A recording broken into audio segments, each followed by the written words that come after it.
I pull, but it is wired down tightly. I hear footsteps outside. I panic, yank on the wire too hard.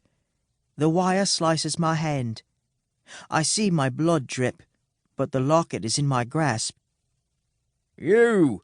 Boy! A man lumbers into the shop. It's the shopkeeper come from his house across the street. He lunges, grabs me, but I'm too fast. I squirm away and run, escape out into the fog, and I'm lost. Disappeared. I walk along the docks, past the dark hulls of ships bobbing slowly. My heart is still racing. I try to calm myself. I listen to sailors laughing and arguing, their card game stretching into the night. I even venture a whistle. Nothing fancy, just my own tune. The shopkeeper will not find me, I promise myself. When he sees me in the daylight, he will not know it was I who wrenched out of his grasp in the dark shop. And he certainly would never guess that I have not stolen anything, only taken back what is mine. It should have been given to me when she died, this locket of my mother's. This will bring a pretty penny, they said at the poorhouse. It will pay for some of the extra food you eat. Can I help it if I'm always hungry? Then they expected me to stay on and keep working in the nailery, keep letting them beat me when they felt like it.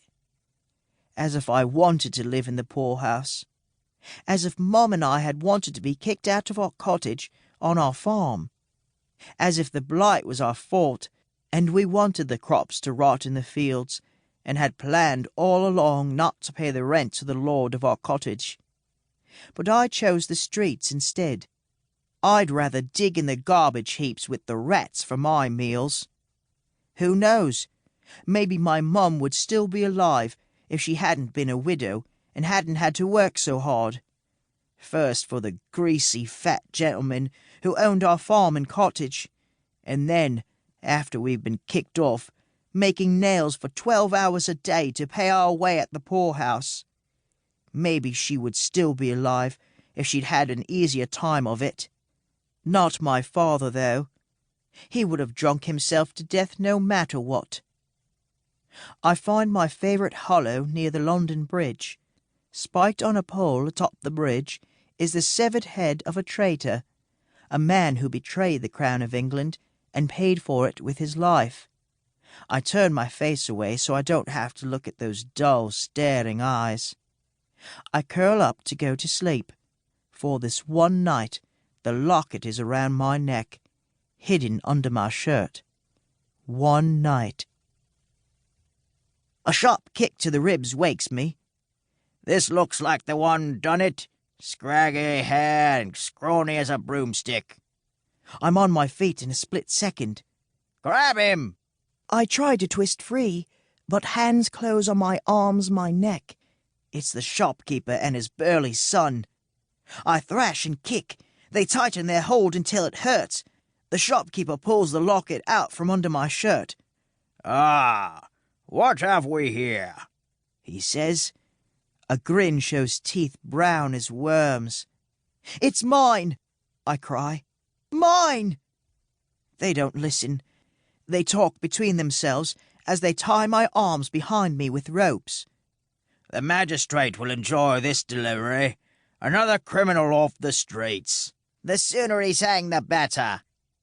I throw my head back hard. It hits the son square in the chin. Yow! He cries. He made me bite my tongue. He returns my blow. One swipe with his hand to the side of my head, just like my father used to do. And just like in the old days, I see black. Feel my knees crumble, and I'm out before I hit the ground.